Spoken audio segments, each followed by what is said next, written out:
Hello, and welcome to the Nethergreen podcast. This is episode 26, and we are back from episode 25. Yes we are. That's good maths, Hector. That's really good maths. I couldn't have done that as fast as you did in my head. Yeah. I'm actually a mathematical genius. I know. Yeah. You don't talk about it enough. All of your many achievements in life. Yeah. See, after watching Oppenheimer, I see past the numbers and I understand the greater meaning of this world. Yeah. And after seeing Barbie, I really enjoyed the colour pink. Yeah. Yeah. But yeah, we're back. And it's not actually been that long at all. Because I spaced out the last episode. This will be like, the first time we've done it like 3 weeks in a row, technically. When did we film the last one? It was 2 weeks ago, but I split it into 2 parts. Yeah. Because it was so long. Yeah. At almost 3 hours. I think it was like 2.5. It was very long. 2.5. Damn. Yeah. Yeah. It had more than enough content for 2 episodes. Yeah. But I am the main host of the show, Bradley. This is my show. Hector is a guest. Always. He's my most recurring guest, but he's a guest nonetheless. Hello. Hello. Hi. Yeah, hi. It's good to be here. Thank you for having me. You're welcome. How you been this fine autumn morn? This fine autumn morn, I've been very good. I had my haircut earlier, which was pretty nice. He's bald.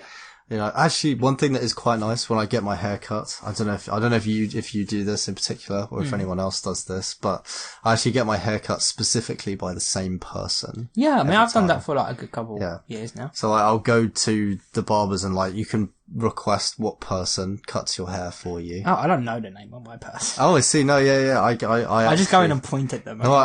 His name is Josh, actually. Oh, is it? His name's actually Josh, yeah. That's and he is actually a very, average, sort of normal person. Imagine a dude that's 25 years old. His name is Josh. It's probably him. Imagine that. You're imagining him. That's what he looks like. Yeah.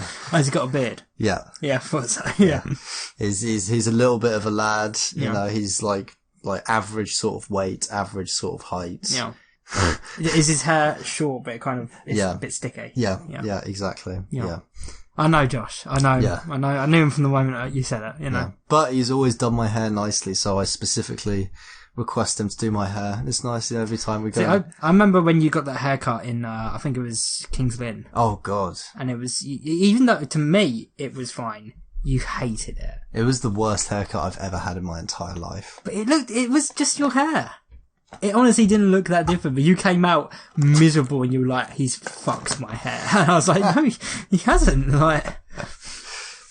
He did fuck my hair. And actually ever since then I was terrified to go into a barber's, because that's one thing that I am always scared of. Because if you go into a barber's and they fuck up your hair, you have to deal with it for weeks. I mean, I've always said, if they fucked it up bad enough, because my hair has been the same for years, because I like my hair. I like my hairstyle.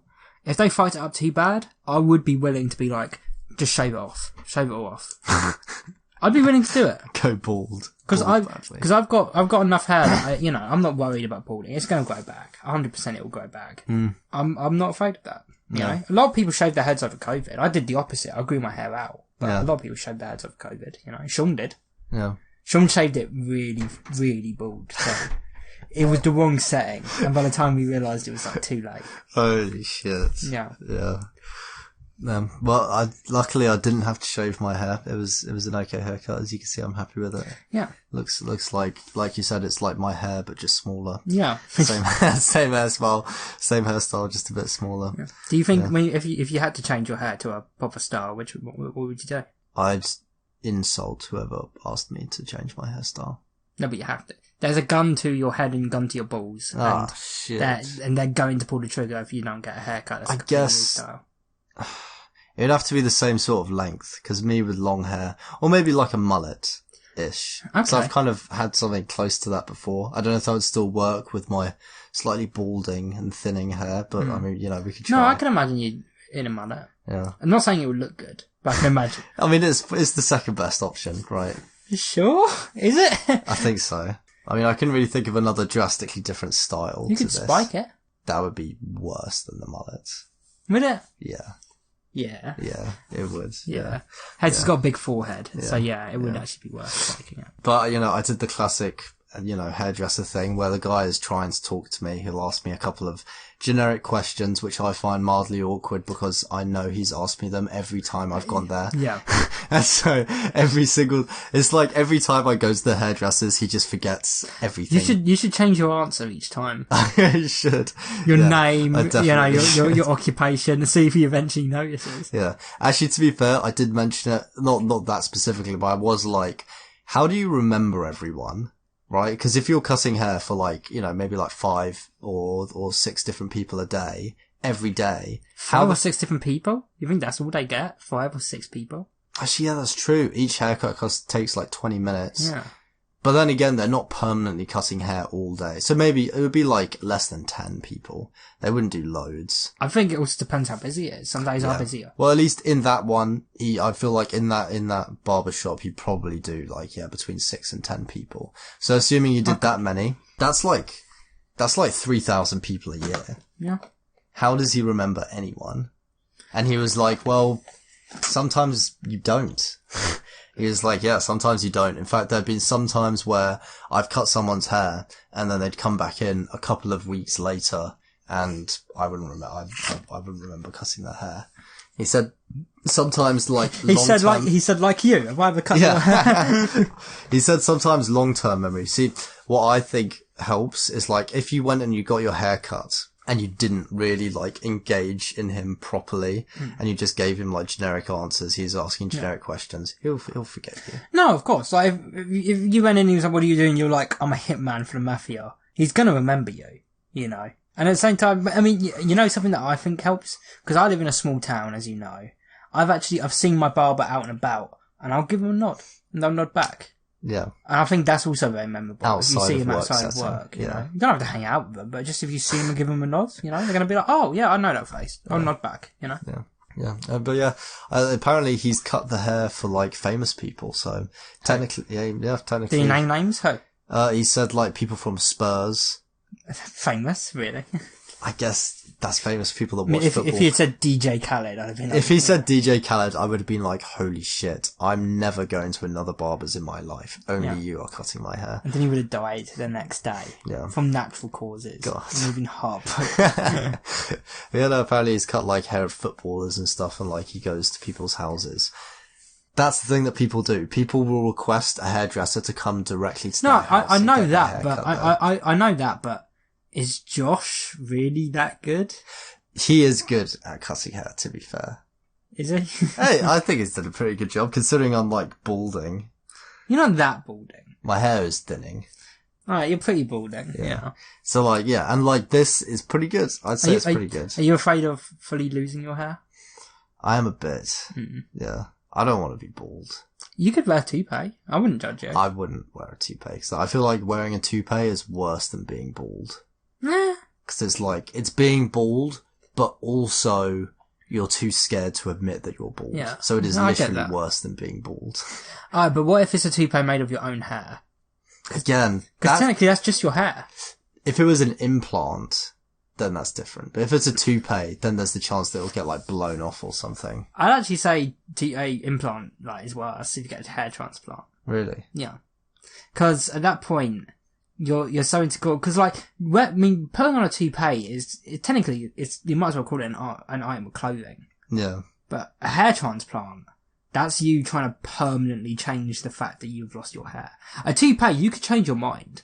A hair transplant, you are committing to the idea that I can't ever be bald. Even in the shower, I can't be Holy shit. bald. Do you know what that reminds me of? I'm pretty sure I showed you this video. There's a guy called Connor Murphy. I know exactly what you're there's a talking guy about, called Connor Murphy who's he was Oh really my famous. God, He was a really famous bodybuilder, but then he started taking ayahuasca. Yeah. And it basically made him go a bit nuts and a bit crazy. And he was he's really rich, really famous bodybuilder Huge and YouTuber. dick. Yeah, huge dick, big muscles. Yes, and brilliant eyes. His soul searching eyes. Yeah, and genius. And he pays to get a hair transplant. He comes out, and isn't it 10K, something like that? Yeah, it's they're fucking expensive. Yeah. He comes out of the hair transplant and goes to a barber shop and then gets His head shaved. His head shaved. Yeah. Yeah. Well, technically, because a hair transplant is in certain follicles, so technically the hair transplant still would work. You're just not going to get immediate results. Yeah. Yeah. God, what a weird man. Yeah. There's a show called Arrested Development, which is amazing, and there's a little storyline in it where a character, Tobias, gets a hair transplant, but it turns out he's allergic to the hair. And Jesus Christ. And you see him over the course of like a season just slowly deteriorate over time, to the point there's such a hilarious little cutaway gag where he's going in for a haircut. He's had the hair for a while, but he looks like he's dying, and he goes for a haircut. And the guy runs a comb very lightly through it, and he just screams in pain. But it's such a short scream because it cuts so abruptly. So it's just first time I watched it, that had me in stitches. That really did. Alright, it's been a good episode. Yeah, that's the end of the episode. Yeah, thank you guys.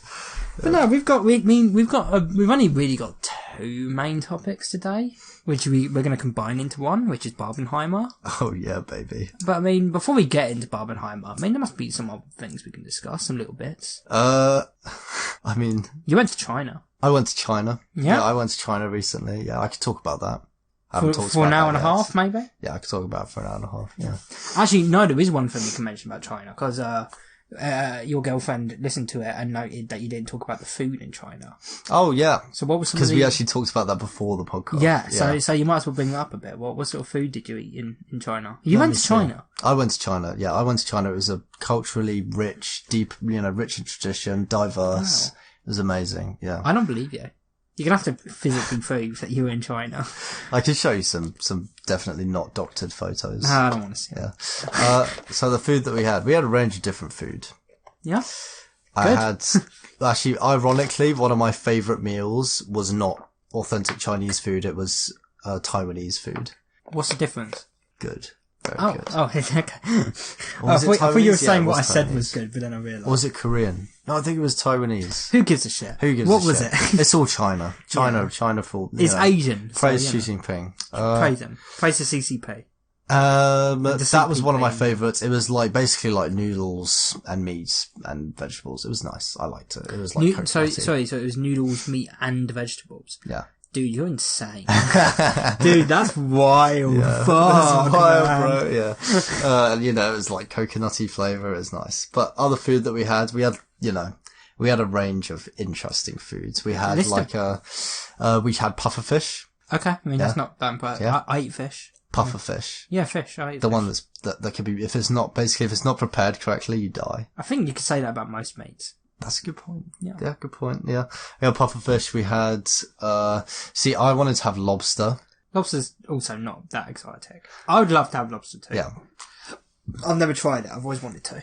I wanted to have lobster, but my girlfriend did not let us order the lobster because it was, granted, it was very expensive. So maybe it's a good thing. We'll wait till we're in America. We'll have red lobster. Yeah. Yeah. All lobsters are red. So, we didn't order the lobster, and I decided to order... Domino's. You just got pizza. Oh, yeah. I can't fucking remember what I ordered instead. But other things that we tried that were weird were I did try the chicken feet. Didn't like it. We tried... You tried that fruit. Oh, yeah, fuck. Durian. Declan, yeah. Declan food. That's another really boring name, actually. Declan, yeah, it is. Declan. Before the podcast, we were talking about really boring names, and Declan is a good one. Yeah, that's a good one. I think have we agreed that the most boring one is Josh? Or John? John. Either John or Josh. Yeah. John is really dull. If your name's dull. John, I'm so sorry. It's dull. It's the sort of name, the parameters I set is, if you were at a party and someone came up and was like, hi, I'm blank. If someone came up to me and was like, hi, I'm John, I'd be like, oh. Okay. Okay, man. Cool. See you later. I wouldn't want to talk to you. I'd be like, cool, bye, Yeah. We also had duck's neck. The neck of a duck. Yeah. So part of what makes up the food culture in China is that there used to be a lot of poverty. Well, there still is a lot of poverty in China. So people will eat all of the food parts of animals that aren't that popular because it's a lot cheaper, right? Did you eat any pets, like things we would consider a pet. I hope not. I don't think so. You don't think so? No, I don't think so. Okay. No. Well, you ate fish. Fish is technically a pet. We ate some rare fish. I mean, surely, I've heard that they have like this turtle soup. Yeah. Did you try that? No, I didn't try that. No? But you can confirm that there is turtle soup. Yes. That's specifically because a lot of the places that we went to, we'd sometimes see. Yeah. Oh my God. Specifically, a lot of the places that we went to, you'd see like buckets, like plastic buckets on the floor, and there'd just be turtles walking around inside the bucket. Oh, that's so fucked. And they were there because, they just take the turtle and throw it in boiling water. Man, how is that even a soup? just eating a turtle. Yeah. Yeah, that part was pretty crazy. How a lot of the time when you ate something, most of the time if you ate something that was meat and it was like whole, it was alive before you ordered the meal. Yeah. Well, you can say that about every meat. No, I mean, as in literally, it was alive before you placed the order. I see. Well, yeah, you can also say that about... No, as in moments before. Okay, yeah. Like literally, like take 1 minute, take literally when you place the order, the animal was alive. When it arrives, it's now dead. Yeah. They kill it. Yeah, I get just it. before they serve I get it, to but you. the way you worded it applied to all meats. Yeah. Think about it, mate. This meat was alive before I placed the order. This was alive once, Yeah, technically that's, but I mean, like, it's fresh. Yeah. Yeah, freshly killed. Which... Did they ever, because I know there are some lobster places in America where you literally choose the one you're going to eat while it's alive. Did you do that? No, we didn't do that. But a lot of the restaurants we went to, one of the restaurants we went to, you could see, like, the lobsters in the tanks. Yeah. Yeah. I should have been like, I want this one. It's looking at me funny. Yeah, go and stare into their eyes and decide which one is the most guilty. Yeah, exactly. Guilty of sin, Yeah. Hold all the turtles and be like, this one looks evil. Yeah. I want to eat his soul and consume his power, So that was interesting, actually. To be fair, when we went to a lot of, like, food markets and places, there was a lot of, like fresh, like, meat and fish. Yeah. Like, there was loads of, like, live crabs and live fish. And when people would buy them, like the butcher or the fishmonger or whatever would kill it and then give it to you. The fishmonger. Oh, munker. Munger. It sounds like you're saying munker. Monger. The fishmonger. The fishmonger. The fishmonger. But like in the UK, you go and it's just, it's there. And you take the dead fish, you buy it, whatever. But over there, it was all like, it's all live and then they kill it and give it to you. Which is better, I guess. Is it? It's fresher. It is fresher. Technically. Is it more humane? Humans are not humane. That's true. Yeah. We've never seen humane people. We literally nuked other people.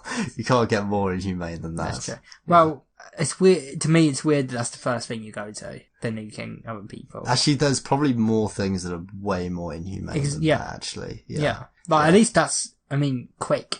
Actually, we already talked about this, didn't we? Yeah. Yeah, we already talked about this. Things like the Holocaust is much worse, because that's like people interacting with people. At least with, I say at least with, it's not at least with. City got Thankfully. But with Hiroshima, it was a dude in a plane and he pressed the button. He didn't have to look any of them in the eyes. Yeah. He didn't have to know their names. Yeah. It's a nameless crime. I don't think it's a controversial thing to say that. I would say the Holocaust is the most inhumane thing that's ever happened, Yeah. Imagine some American being like, no, 9/11 is. Get fucked. Get a fucking grip. Get fucked. Get a grip.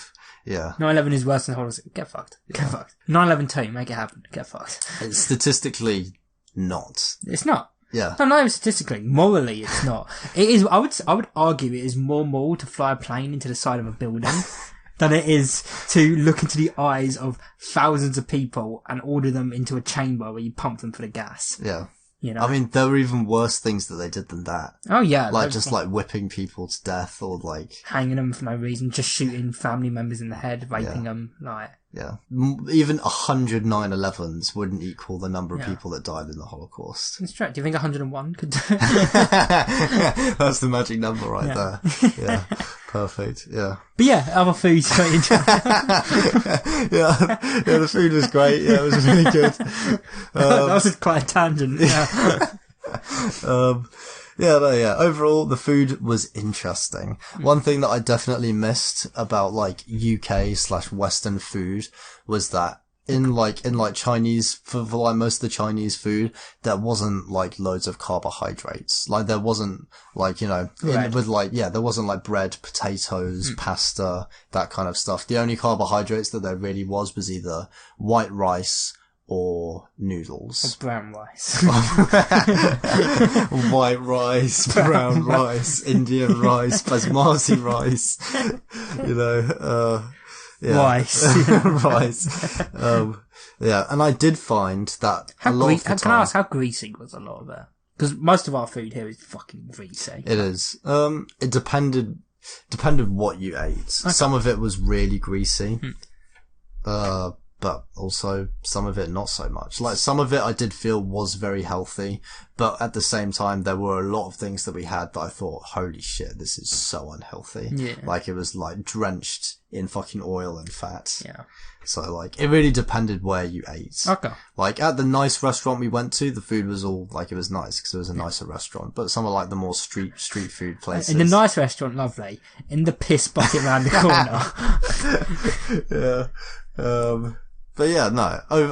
And one thing that I would say is that I felt like a lot of the food, maybe not necessarily Western or UK food, but maybe just the food that I have here in the UK that I like, is usually quite like flavourful. Yeah. A lot of the food that we had there wasn't flavourful. Did you eat at all. a single piece of cheese while you were there? Did they even have such a good point. Because this man, for the guys who don't know, this man is like the actual embodiment of Wallace from what I've done. He fucking loves cheese. I love, crackers and cheese. You can't beat crackers and cheese. It's good. It's nice. It's a nice snack. Nice he is Wallace, and this man I stood with him in a supermarket, and he has spent 10 minutes looking over the cheeses, being like, which cheese should I eat tonight? It's important to make sure you choose good cheese. Yeah. Good cheese. Yeah. Actually, there wasn't much cheese. There was barely any cheese at all, to be fair. I'm so sorry. Any cheese that was... That's why you didn't stay. Yeah, that's why I didn't stay, yeah. But any cheese that there was there, it was more like the, like stringy, processed sort of cheese. Oh man, which is my least favorite. Did they have like cheese. fucking cheese in a can? Oh, probably, man. Yeah, have you ever tried cheese in a can? God, that sounds disgusting. Imagine it. That sounds grim. Like, imagine you've just made a delicious burger, and you're like, could I get a slice of cheese? And they spray it in a circle on your bun. That's fucking disgusting. Yeah. Or imagine they peel open the lid of a can and dip their finger and pull out like a stringy sort of, and just smear it over the top of the burger. They just get it in their hands and flick it onto the burger. Yeah, they just lick their hand and wipe it over the burger. I honestly though, I would rather eat cheese in a can than cottage cheese. I think when a cheese is too runny and liquidy, it's disgusting to think about, in my opinion. Like, cheese shouldn't run. Cheese shouldn't be a liquid, Yeah, no, that's disgusting. You shouldn't be able to spill cheese on your shirt and drench it. Yeah. You should be a sort or even like the water that comes off of some cheeses. Disgusting. Yeah, really disgusting. Like sometimes if you I'd rather drink water that's leaked out of someone's arsehole. Yeah. Like sometimes when you get blue cheese that's like really like mouldy. Yeah. There'll be like liquid in there. Imagine drinking that. Disgusting. I mean, what would you rather drink? That or like fucking, let's say hot dog water? Because hot dog water is also the idea of drinking really hot dog water. Water that's been soaking in processed meat. Yeah, exactly. That's hard. Oh, how much do you have to drink of the two? A shot glass each. Oh, no, it has to be the hot dog water. Yeah. You, like, the blue cheese water. Yeah. That's gonna be foul. Yeah. Like, that's gonna be so foul and pungent. Yeah. Whereas at least the hot dog water, it'll be grim, but it would be more bearable than, like, pungent. No, I can agree with that. Yeah. In fact, cheese in general, I feel like, especially blue cheese, why do we eat that? It's literally milk. I don't. What do you? It's literally milk that's mouldy. Yeah. That's basically what it is. Yeah. And that's why... Like, if you got out a carton of milk from your fridge, but you realised, oh no, I've been on holiday for 3 months. And you come back and you pour it into a bowl, and it just sloshes out. Would you look at it and go, yum, that looks fucking delicious? I guess someone at some point did. How do some people discover this shit? I don't know. You know what I've always wondered? The first person to eat a oyster. What the fuck were they thinking? What the fuck were they thinking? How hungry were they? They saw that thing in a clam. They saw a clam, you know, like they open it and they see what looks like someone sneezed into it. Yeah. And went, I am really hungry, guys. But then again, that is true for so many things. 100%. Yeah. Like sucking on a cow's titty to get milk. Oh, like, yeah, that's true. That's really... There's so many things. Fish eggs. Actually, you know what? No. Cow milk makes more sense in that because by that point, I mean, women breastfeed and shit. Yeah. You'd see the cow's young doing something, you know. But just eating but things like plants, that's more questionable because... Like with meat, it's a safe assumption that you can eat most animals, right? Because they're meat, you kill them, you can eat them. Yeah. Plants, there's a lot of plants that you can eat that will kill you. Yeah, I mean, imagine being the people who have determined what berries and mushrooms you can't eat. Yeah. A lot of people have died just to prove it, you know? But also, I don't think I would ever be hungry enough to eat a mushroom. I'd rather kill myself. I think mushrooms are fucking disgusting. I really don't like mushrooms as well. I'm not a big fan of mushrooms. Yeah, which is strange because I eat most things. I'm not really a massively fussy eater. Here's a question. We are going to get into Barbenheimer soon, but here's a question. How long do you think you would have to not eat before you'd consider eating dog food? Is it safe to eat? Is dog food actually safe to eat? Yeah, surely. I doubt dog food. I mean, it might make your stomach a bit rough. Because dogs can eat raw meat. That's true. But then again, surely humans should be able to as well, right? Yeah, what about before there was fire? Yeah.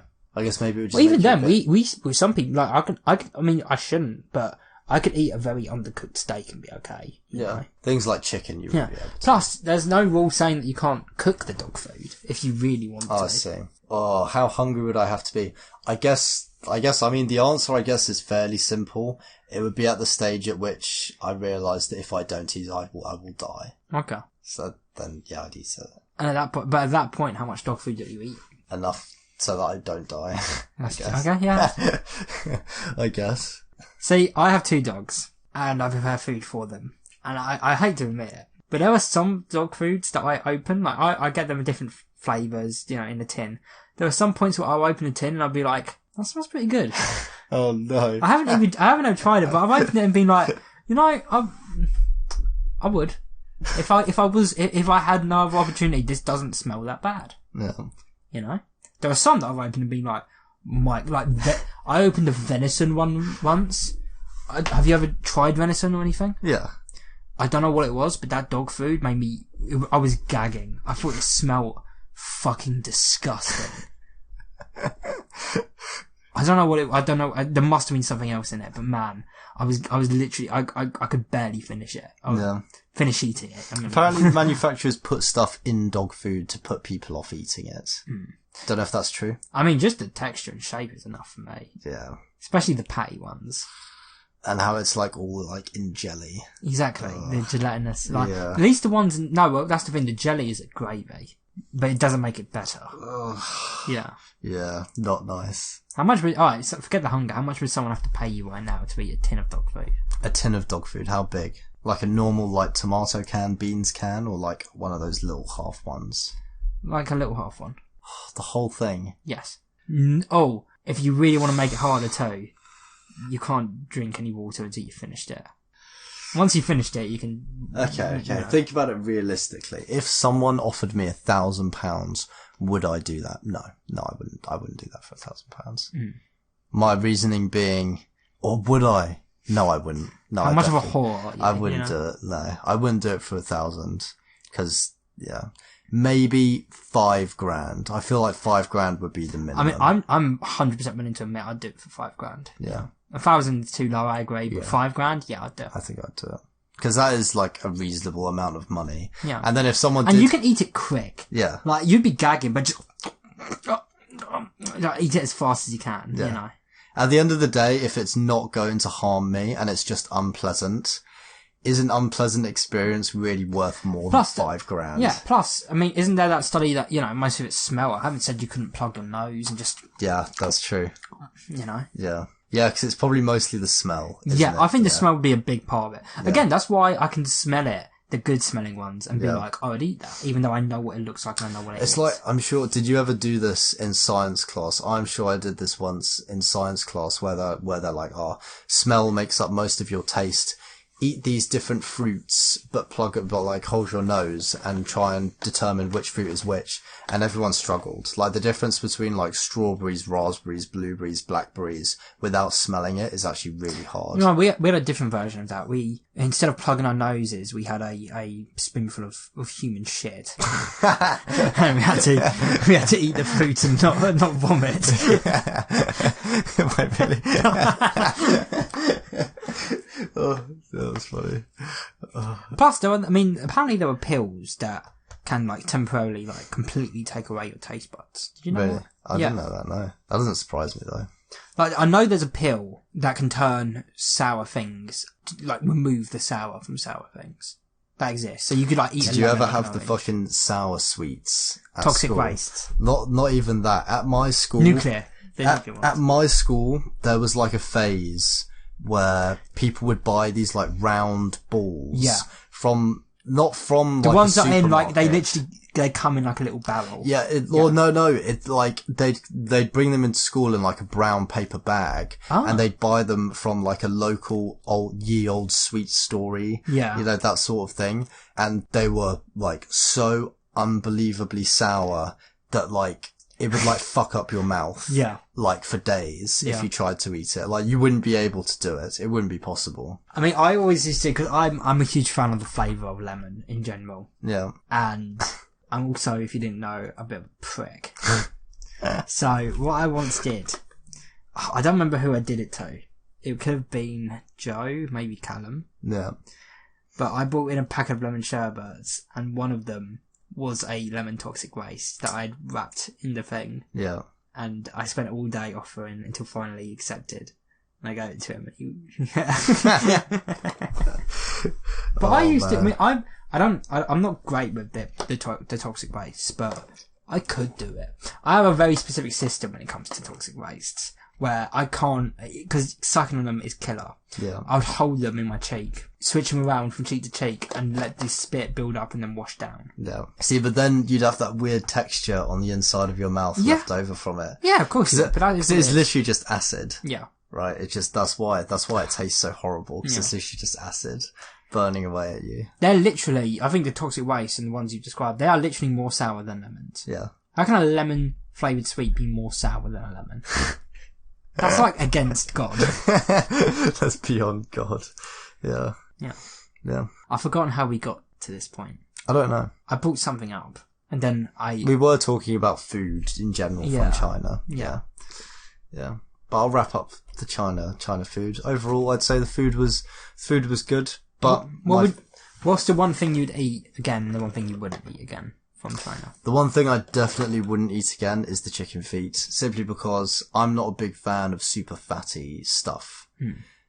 And the chicken feet were pretty much all fat, with like little bones in. Boiled spit for out, safety. Yeah, which I didn't really like. The little bones, that sounds fucking awful. Yeah, it's really not nice, yeah. Like, I once ate a fish that was full of little bones, and I don't think I finished it. I was like, this is fucking horrific. I feel like I'm being tortured. Yeah, yeah. Actually, that also annoyed me, how a lot of the fish that we had the little fucking bones in. So then, while you're chewing it, you have to slowly chew it, and you have to try and use your tongue to get these little bits out, and then you have to use your finger to pull it out, but if you can't pull it out, then you just look like you're just pulling food out of your mouth, making a fucking mess everywhere.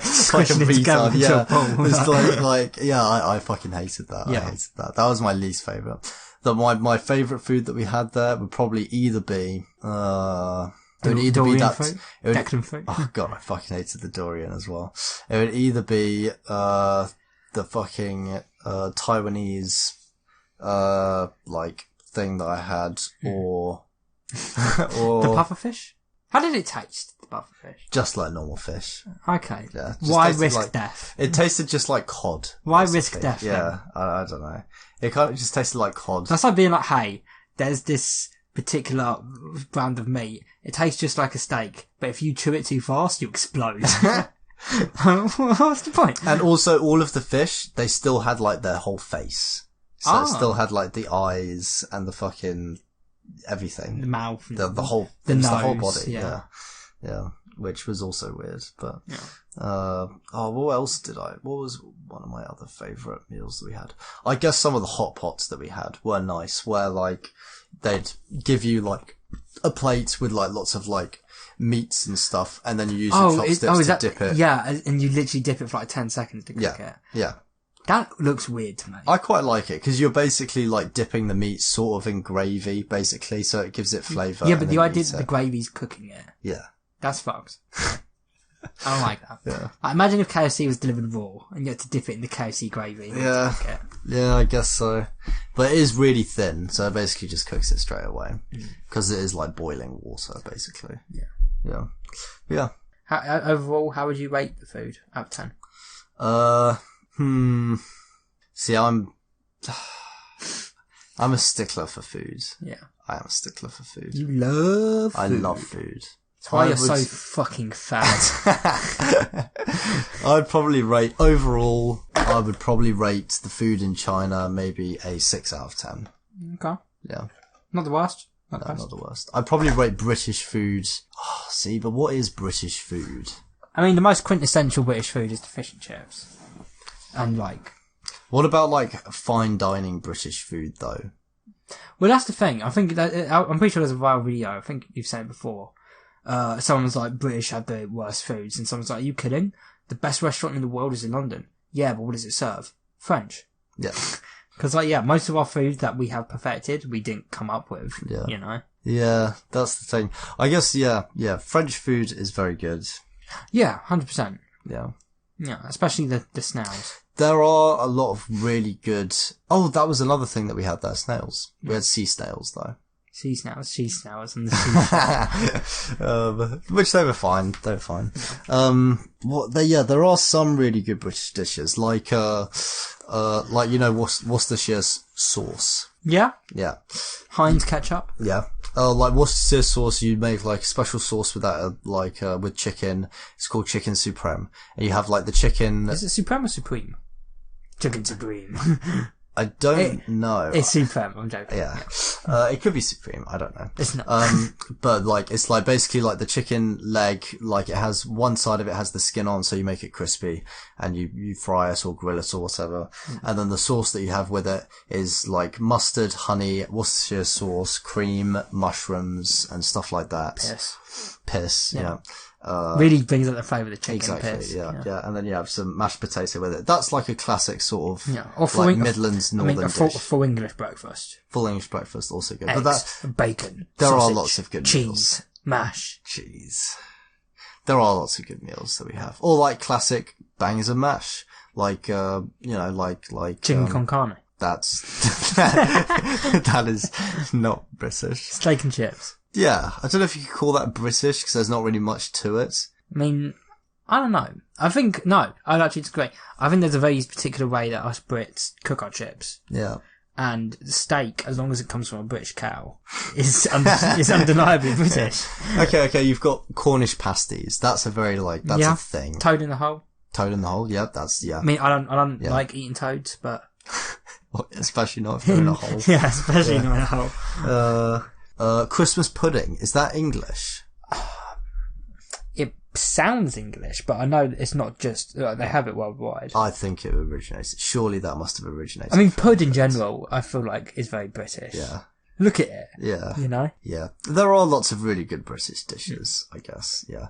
But I would say, generally speaking, you could make this assumption that the food in more affluent countries, on average, will probably be better. The food in Poland was very, very nice. I went to Poland. Wow, really? Yeah. Where? Pray tell. I went to Krakow, and Auschwitz. Yeah. You were in Auschwitz? I went to Auschwitz. Damn. I visited the camp. Wow. You were in Auschwitz? I visited the camp. That's crazy. It was. What was it like being in Auschwitz? It was being tortured by the German soldiers. No, I didn't do that. It wasn't an interactive camp. Right, okay. It's just going and viewing. Oh, so you weren't actually in Auschwitz? No, I was. I went to the camp. I went to the concentration right. You camp. visited Auschwitz. Yeah. You weren't part of the Holocaust. I wasn't. I was close. I see. But I wasn't. I see. Okay.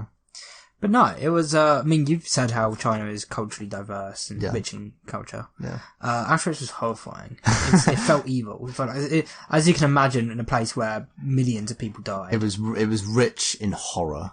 It was. And terror. I mean, I think we actually discussed this last episode. I wouldn't call myself a superstitious guy. I mean, I kind of believe in ghosts in the sense that I've had experiences like that, but at the same time, I'm open to more rational explanations, even if I can't think of them. Mm. That place felt evil. Like there was something about it. There really was. I wonder what it could have been. It was the ghosts of millions of Jewish people. Yeah. The worst thing about it, for me, because while I was there, because that's the thing, and you'll know this, I wouldn't call myself a respectful guy either. Mm. But I felt so kind of off the entire time that I couldn't bring myself to take a single picture in there. Yeah. I didn't need to. That's the sort of imagery that is kind of burned into your mind. Yeah. And then I was walking with my family and my aunt. Yeah. You know my aunt. Yeah. And she was taking pictures of everything. And I was, at some point, I actually think halfway through, I was like, do you really need to be taking pictures right now? You're not going to remember this? Like, and so many people there were taking pictures. And I felt really kind of, I'm not going to say disgusted, but I didn't like that. Yeah. Like, if you can walk around a concentration camp, a place that feels like that's had so much death, and you can't live in the moment then. Yeah. That's the thing, it's not like going to a museum or a zoo. Exactly. Millions of people did die there, horrifically. Exactly. I couldn't, I didn't take a single picture. I didn't want to, and I wouldn't have even if I did, because there was just something in the fucking air. Yeah. It really was. See, again, it wouldn't even be comparable to, like, going to the 9/11 site and taking pictures. Yeah. Which I've done. That's It's just, like, that's kind of like a tragic accident, but Holocaust is more like hell on earth. Yeah. Like actual nightmare fuel. It literally feels evil. You can feel it. It's in the air. It doesn't taste to evil like that. Yeah. The air, you breathe it differently when you're in somewhere like that. Yeah. You really do. Yeah. Yeah. And also, most of the Germans during that time were all drugged up, so they're probably all doing really fucked up shit. Well, yes. It's the word it's the Holocaust. No, but I mean, in the context of the Holocaust, on top of that, in the context of the Holocaust, they were doing some really fucked up shit. Yeah, they were. It's weird that you've only just realised that the Germans are doing fucked up shit, but that's okay. Yeah. But yeah, let's talk about the main events then. Yeah. Because we have now both officially seen Barbenheimer. Yeah. I mean, I saw them not opening night, but opening weekend. I watched them as intended by the creators as a double bill. Yeah. Where I saw Barbie, and then half an hour later I sat in Oppenheimer. Yeah. Well, you saw Oppenheimer, was it last week or the week before? Last week. Yeah. Yeah. Yeah. And then you saw Barbie earlier today. Yeah. I mean, I know which one I'd like to start off by talking about, because it is Barbenheimer. Yeah. But would you rather talk about Barbie or Oppenheimer first? I guess Oppenheimer, because that was the one I watched first. I mean, we can. Didn't we already talk about that in the podcast? No, remember, we were going to record a podcast talking about it. But but then we were too tired. Yeah, let's say that. Sure. Yeah. I mean, we can talk about Oppenheimer first, but it's Barbenheimer. We should talk about Barbie first. And that's the freshest in your mind right now. I'll remind you of Oppenheimer. Okay, that's fair enough. Yeah. Okay. And yeah, actually, let me give some clarification for the audience. Barbenheimer is Barbie and Oppenheimer, both released this year. They're both released on the same day, which is why it became a meme. And I personally think if you're going to watch them both, you should watch Barbie and then Oppenheimer, because Barbie is a feel-good movie, while Oppenheimer is not. And I know some people out there would be like, but Bradley, why would I watch a feel-good movie and then watch one where I get sad afterwards? Why would you do the opposite? Because when you get sad because of Oppenheimer, you're not going to cheer up watching Barbie. You're just going to be a bit sad watching Barbie when you could be having fun. Alright? So watch Barbie first, have the dinner, then have the very sad dessert afterwards. Alright? You big fucking dorks. But yeah, Barbie. Barbie, what did you think? What was the movie about? It was about Barbie. Yeah? And Ken. And Ken. Barbie and Ken. In like an imaginary, land, I guess, where they exist, that's kind of connected to the real world. Yeah. And then, Barbie and Ken go into the real world to find the owner of Barbie, who's feeling sad. Yeah. But then Will Ferrell, and then they come back to Barbie Land. It's Ferrell. Will Ferrell. Yeah. It's not Ferrell? It's not Ferrell. There's no A. It's Holy Ferrell. shit. Yeah. Will Ferrell. Wow. Anyway, Will Ferrell. I'm sorry to have to break that. Yeah, to you. that's insane. Yeah. That's big news to me. You gotta go home. Wow. Okay. Got some shit to think about. Yeah. And then the patriarchy, that part was a bit cringe. And then It's not. We talk about patriarchy was cringe. That's such a big part of the movie. Ken gets obsessed with the patriarchy and almost ruins Barbie Land because of it. How is that cringe? I don't know, it is a bit, the idea isn't cringe, but how it's kind of like done is a little bit cringe. Is a little bit like overly pandering, overly, I don't know. It was a bit over the top, I felt. It just made it a little bit cringe. Yeah, but this isn't, I mean, I can agree it's over the top, but this isn't a subtle movie. It's fucking Barbie. True. You know? Yeah. Nothing in this movie is subtle. True, yeah. I did just find it kind of weird how it was just like, I don't know, yeah. I just found that whole part of the movie I did find to be the only part that I didn't really think was that good, in my opinion. I didn't think it was I feel like they could have been more like, I don't know, what's the word? I feel like they could have done it better, basically. Okay. Yeah. I felt like they just like played up the whole, men are misogynistic, the patriarchy, kind of like, then just kind of like that, the way they did it lost it on me, basically. Okay, we'll talk about that more. Yeah. But yeah, what else is the movie about? And then, What else happened? and then I guess the creator of Barbie at the end comes out and is like, it's time for you to come with me. And then Barbie goes with her, and, you know, after all of the Barbies fixed Barbie Land first, and then, and then Barbie goes with the Barbie creator, and she goes away from Barbie Land into the real land and becomes a real woman. Yeah. Kind of like Pinocchio, but woman version. Yeah. Blah moment. Yeah. Exactly. Yeah. And yeah, I mean, that is pretty much the plot of the movie. It's like you wrote it. Yeah. I'm honoured to be speaking to you. Yeah. I mean, I really like it. I really do. I mean, I know it's a controversial opinion. I liked it more than Oppenheimer. And having rewatched them both now, I still agree with I definitely liked it more than Oppenheimer, unfortunately. See, I think I liked the content of Oppenheimer more, but the movie itself wasn't as good as Barbie. Whereas Barbie, the content of Barbie is actually really cringe, but the film itself was really good. It was really well made. The set design was really good. The cinematography was really good. Acting really good. Scores were really good. Choreography, everything. It also had a great balance of like, you know, seriousness and comedy. Yeah, it was paced really well. Yeah. Yeah, I thought it was paced really well, which Oppenheimer wasn't. Yeah, and I mean, I want to get into your idea about this, the patriarchy not being presented great. Because, I mean, the one question I'll ask, and I say this as a man, and not a particularly... Daniel has said before that he considers me woke, but I think that's just because he's so anti-woke. Dan is very anti-woke. I personally don't consider myself that woke. I'm just very much an equalist. Yeah. Everyone wants something, as long as it's not physically hurting or disturbing anyone, just have it. Yeah. I wouldn't call that woke, that's just being equal opportunities. But, what they say about the patriarchy, my simple question is, would you consider them wrong? Do you think what they're saying is untrue? I would, yeah. 'Cause... In what way?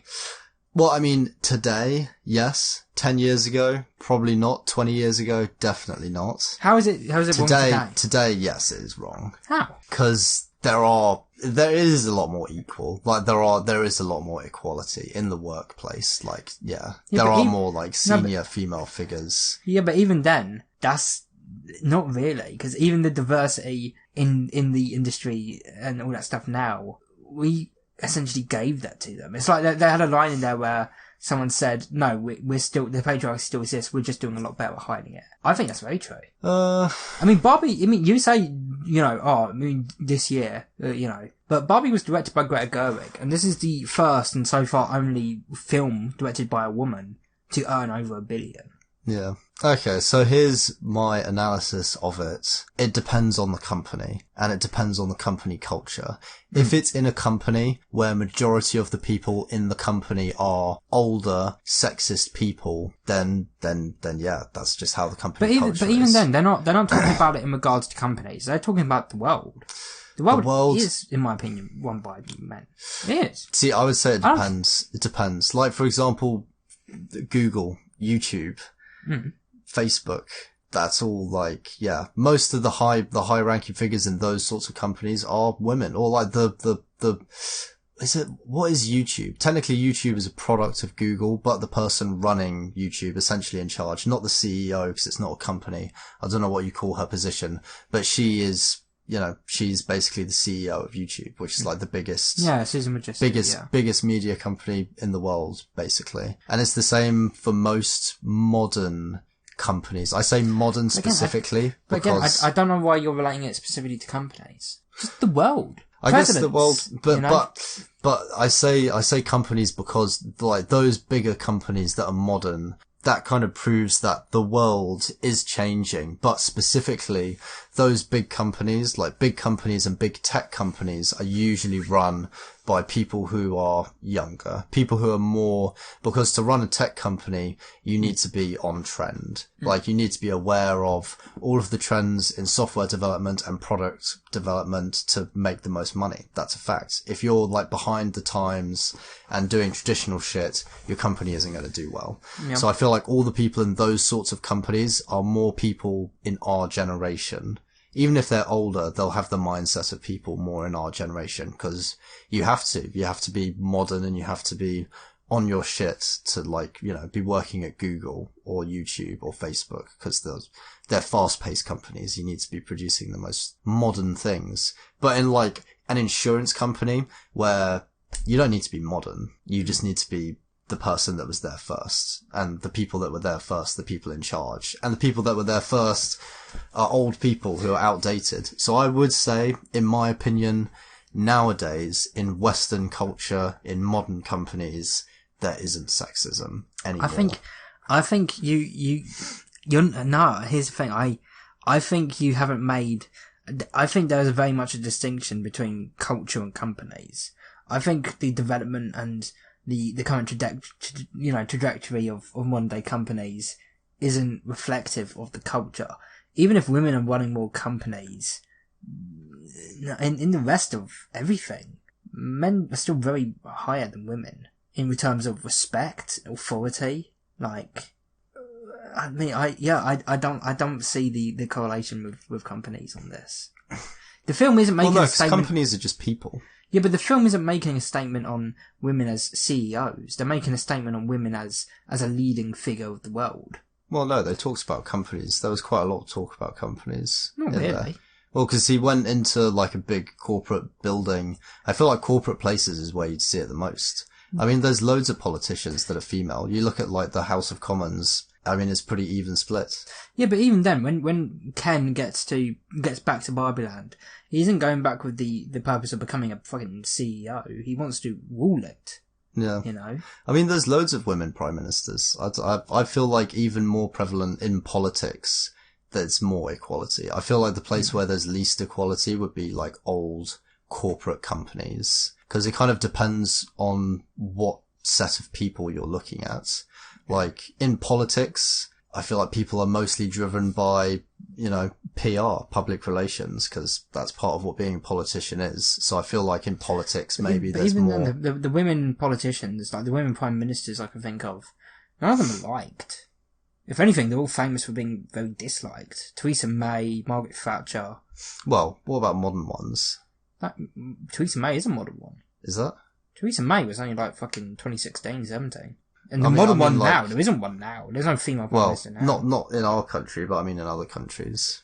Well, I mean, the only one I could think of was America, and the closest they had was Hillary Clinton, and she didn't win. In fact, she won the popular vote, and still didn't become president. No.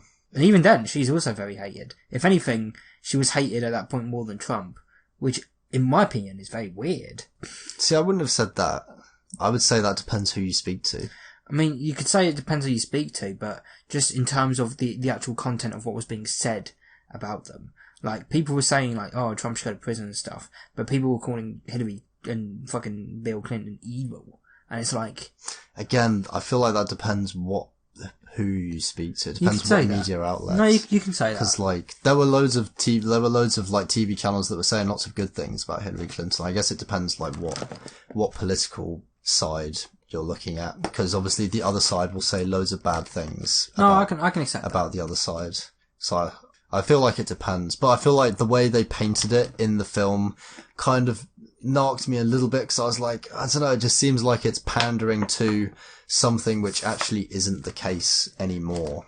Like, it isn't actually really like that anymore. You say pandering. Who would you say it's pandering to? Maybe not pandering to a person, but pandering more to the concept of that, you know, in workplaces and in the world, men are pigs. And, like, for example, when she was, like, skating down, like, all the guys were gawking, and, like, the builders were, like, saying all those things.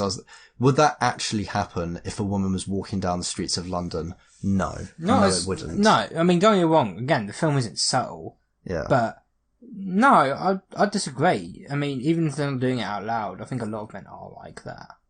A lot of men are. I mean, come on. You've never checked out a woman walking down the street? Yeah, but women check out men as well. The point is that it's being obnoxious about it. Yeah, the point, I mean, you could say that, but at the same time, I don't think it's a controversial thing to say that men think about sex more than women. I mean, yeah, but what's wrong with that if that's just nature? I'm not saying there's something wrong with it. Again, I agree with you that they weren't subtle in having the men be obnoxious about it. But at the same time, they weren't even technically saying it was, I mean, you know, they're saying the obnoxiousness was bad, but they're not saying that the act of finding something sexy is bad. They didn't say that.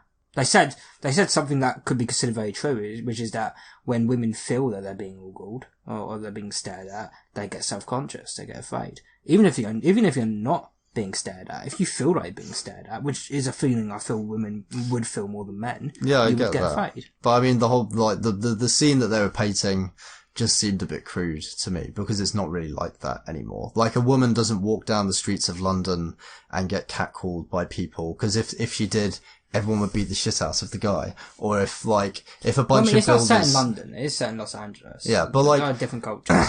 I know, so that's why, again, it depends where you are, like, what company, what people. But, again, like, yeah, like, all of the things that were being portrayed, I felt like it's not really like that anymore, really. I felt like, when I say it's pandering, I felt like it was pandering to the idea that, you know, men are really sexist and awful towards women, when I don't think most men are like that, to be honest. I feel like it's a minority of men that are like that today. Like, you know, like, if I take a sample group of all of my friends... No, I'm sorry, you do have friends that are like that. I do, but, like, that's a minority, again. If I take a sample group of all of my friends, people aren't really like that. No, you say that, but, again, this is a film that isn't subtle, but a lot of real people are. I genuinely believe that we both would know people who deep down inside think shit like that, but just don't say it, you know. Yeah, but I mean, the same could be said about anything, I suppose. But I mean, yeah, the part that I found weird was just, yeah, the whole concepts, the way they painted it just seemed to be a bit crude. Do you think, because there's people saying it on the internet, do you think this is a film that hates men? Is that something you'd actually say? See, towards the end, while all of that was happening, they were, like, really going through the motions of, like, basically just shitting all over, men, patriarchy, sexism, blah, blah, blah. They ruined Barbie Land because they're Slavish men, blah, blah, blah. And then after they went through that whole motion, I was like, okay, right, surely they're not just going to end it like that, because that would be really cringe. And they kind of turn it around by it being like, she really does care for him, and he is remorseful. But, like, yeah, I don't know. I felt like the way that it should be painted is that men and women are equally good at whatever they're doing, rather than trying to, like, I don't know. I felt like, the way it was painted is something that would aggravate more divide. I know that statement is a bit exaggeratory, because obviously people aren't going to become divided over a fucking movie, but also at the end of the day, I feel like it's better to promote a positive sort of statement, which is everyone should be equal and we shouldn't be, you know, dividing people or like looking at people's, gender? Like the attributes attached to people's gender, because there are genders, right? There are attributes to people's gender. Men are maybe more a certain way. Women are maybe more a certain way. That's just how it is. But that shouldn't be a reason for there to be like... See, I personally, I don't think it's a film that hates men. I think it's just a film that loves women.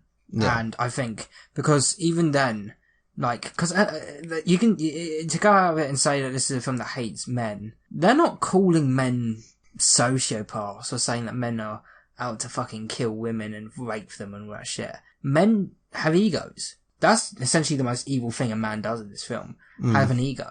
Ken gets a sense of power when he goes into the real world and he lets that get to his head. Yeah. Like, I don't think it is a film that hates men. I think, and I truly do. I think the message of the film, I disagree with what you said. I think there is still a very strong sense of sexism. Especially in, again, since this is a movie, I feel like it's worth bringing it up, but especially in the film industry. Like, you get characters, you know, male characters who are fucking unbeatable. You get the Rockies, you get the John Wicks, the John McClanes, and people fucking dig that shit up.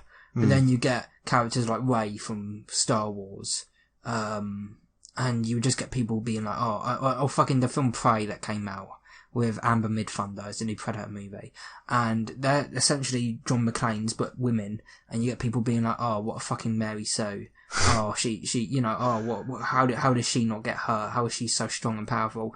Why the fuck is he? Like, what is your problem with it besides the fact that she's a woman? Because there are hundreds of male characters who do exactly this and you're fine with it. Why is it suddenly so terrible and so distracting to you that because it's a woman? Yeah. Like, I do. I think, I do. I mean, I think sexism is still a big part of society. I mean, I saw it especially, with Jodie Whittaker as Doctor Who. Like, people who, like me, you know, they've grown up with the show and shit, and they just can't get over it. Hashtag not my doctor. Oh, the doctor lost his cock. Yeah. Oh, I'm not watching it again until they fucking change it. And then they change it to Shooty Gatwa, and no, the doctor's black. Like, there are some people out there. There are some people out there who are just bigots. And I don't get me wrong. I'm not saying I think that's most people. Hashtag not all men.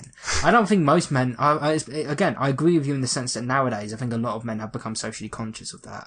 But I think to say that it's not. You know, it's completely, I wouldn't say it's not an issue.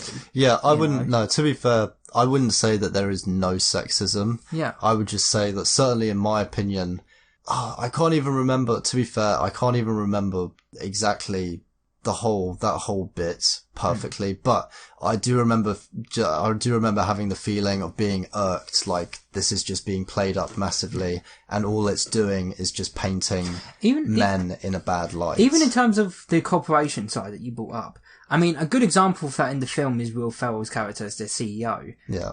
And he isn't evil.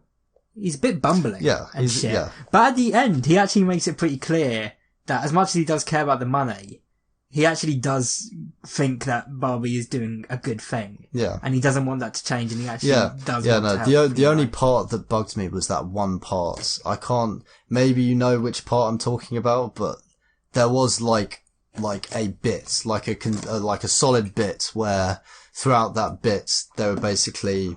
Is it where Ryan Gosling is walking around the real world and just seeing manly stuff? Yeah. And like continuing, there was that bit, and then later on they kind of got back into it again, and it carried on a bit more. Is it during the montage where they're deprogramming the Barbies? Yeah, I think so. Yeah, that bit where kind of the whole like bit that was driving the whole part that was driving those two bits was that men are shitty, basically. But like the whole, I just thought. Why play that up? I mean, I get it, but also, I don't know. Yeah. I mean, I think they chose examples during those bits that weren't this true. A lot of men really love explaining movies to their women counterparts. Yeah, no, some of it was funny. The sports bit, very true. Yeah. That's the most true bit of all of them. Yeah. You see a woman do bad at any sport, even if you've never played that sport, you come over and be like, let me show you how I think it's done. Yeah. You know? Yeah. Yeah, no, To be fair, I can't remember exactly what it was, but yeah, I do remember feeling at that bit just a bit irked, like, why is this being played up so much? Essentially all it's doing is just painting the picture of men as shit, essentially. But that was a small part of it. So. But again, I personally think the biggest crime a man pulls in Barbie is just ego. Yeah. And I think that is realistic. Yeah. Men have huge goddamn fucking egos. But have you met some women? I've met some women in my office. They have massive fucking egos. I mean, yeah, it simply isn't like that in the workplace anymore. Because there are loads of women. Yeah, but that's in the workplace. I'm talking about life in general. And even then, the ego of a man is different to the ego of a woman. You could argue that stereotypical Barbie, Margot Robbie's Barbie, is egotistical in the film. Yeah. But it's very different to a way a man's egotistical. Because in my opinion, I think this is what the movie's trying to say. When a man's egotistical, it's about power, it's about dominance in a way. It's about drive. Yeah, it's about drive, it's about power. Because Ryan Gosling, Ken, he gets this ego boost, and his first instinct in order to boost it is to share it. He wants to share what he's learnt with the other Kens, and he wants to become the big bad Ken, the main Ken. Yeah. And that's how he drives his ego. Well, Barbie, she's kind of using her ego, which she does have, she thinks she's perfect and stuff.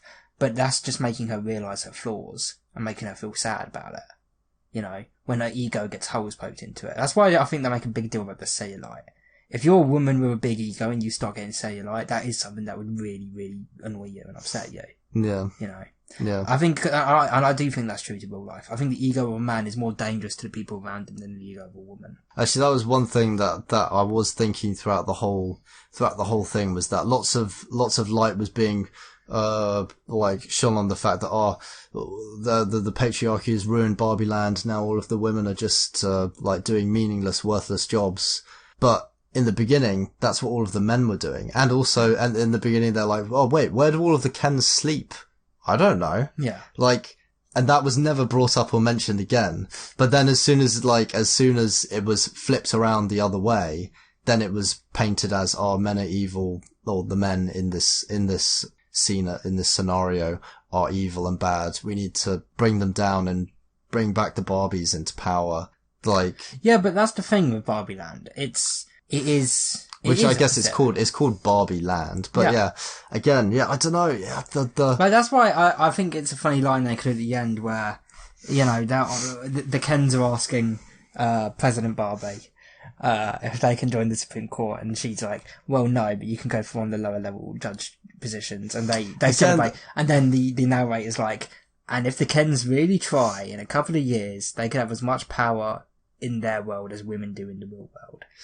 Again, that's false, because there's literally female prime ministers of countries.